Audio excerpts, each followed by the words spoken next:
قومی لائبریری میں شیشے کی کئی تہوں سے بنی ہوئی خصوصی ڈبوں میں سائنسی تاریخ کی اہم ترین ڈاکیومنٹ محفوظ رکھی گئی ہیں۔ اگر کوئی سائنٹسٹ ان ڈاکیومنٹ کو یوز کرنا چاہے تو وہ صرف ایسٹروناٹس کی طرح بھاری بھرکم حفاظتی سوٹ پہن کر ہی ان کو اسٹڈی کر سکتے ہیں،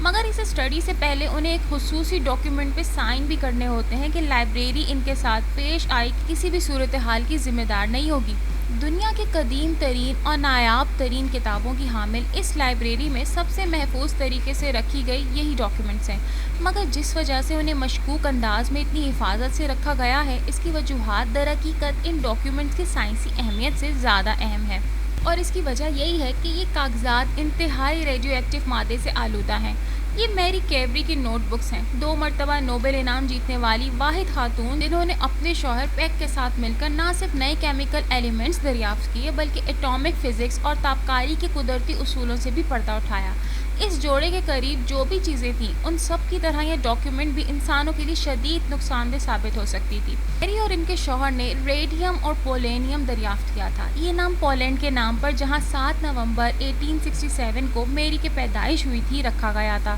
مگر سائنٹسٹ کو اس وقت تک یہ بالکل بھی علم نہیں تھا کہ ریڈیشن کے انسانی جسم پر کیا نیگیٹو اثرات ہو سکتے ہیں۔ در حقیقت میری 1934 میں پلاسٹک اینیمیا نامی بیماری کے باعث ہلاک ہو گئی تھی، جو ممکنہ طور پر ریڈیم اور پولینیم سے باقاعدگی سے رابطے میں رہنے کی وجہ سے انہیں لاحق ہوئی۔ میری جو کہ اکثر اپنی جیبوں میں یہ مواد یہی گھومتی رہتی تھی، چنانچہ ان سے جڑی ہر چیز جو اب بھی سلامت باقی رہ گئی ہے اسے انتہائی احتیاط سے شیشے کے ڈبوں میں رکھا جاتا ہے، یہاں تک کہ ان کی اپنی لاش بھی، جو پیرس کے مشہور افراد کے لیے مختص قبرستان پینتھوونس آف پیرس میں ہے۔ میری جو کہ اس قبرستان میں دفن ہونے والی پہلی خاتون ہے۔ جب ان کی میت کو وہاں لے جایا گیا تو شیشے کا 1 انچ موٹا تابوت بنایا گیا تاکہ جدید فزکس کی ماں کے جسم سے نکلنے والی ریڈیشن کو ماحول آلودہ کرنے سے روکا جا سکے۔ سائنٹسٹ کا کہنا ہے کہ یہ ہمیشہ ایسا ہی رہے گا۔ نوٹ بکس بھی کم از کم اگلے 1500 سالوں تک غیر محفوظ ہی رہیں گے، کیونکہ میری کے دریافت کردہ اور دنیا کو بدل دینے والے یہ عنصر ریڈیم کے اثرات کو ختم ہونے میں اتنا ہی وقت لگے گا۔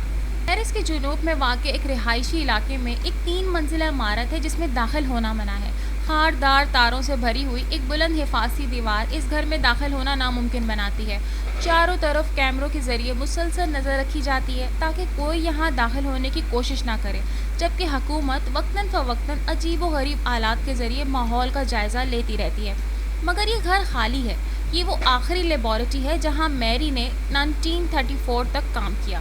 میری کے یہاں کیے گئے سائنسی ایکسپیریمنٹ نے اس جگہ کو ایسی ریڈیشن سے آلودہ کر دیا ہے جو اگلی کئی صدیوں تک اسے زندگی کے لیے انسیکیور بنائے رکھے گی۔ لیکن دلچسپ بات یہ ہے کہ یہاں پہ ریڈیشن پائے جانے سے قبل میری کو خراج تحسین پیش کرنے کی خاطر یہ جگہ انسٹیٹیوٹ آف نیوکلیئر فزکس کے ہیڈ کوارٹرز اور پیرس یونیورسٹی کے فیکلٹی آف سائنس کے دفتر کے طور پر استعمال ہوتی رہی۔ بعد میں پایا گیا کہ ریڈیشن اس گھر کی دیواروں، قالینوں، فرش، چھتوں اور وال پیپرز تک میں موجود ہے اور اس کی سطح انسانوں کے لیے غیر محفوظ ہے، اور یہیں پر میری اپنی زندگی کی آخر حد تک کسی حفاظتی اقدام کے بغیر دنیا کے سب سے ڈینجرس مادے مثلاً تھیوریم، یورینیم اور پولینیم وغیرہ پر کام کرتی رہیں۔ انہوں نے اپنی آٹو بایوگرافی میں لکھا کہ انہیں رات کے وقت ان مادوں سے نکلتے ہوئے سبز و نیلے رنگ کی جھماکوں کو دیکھنے میں بہت مزہ آتا تھا،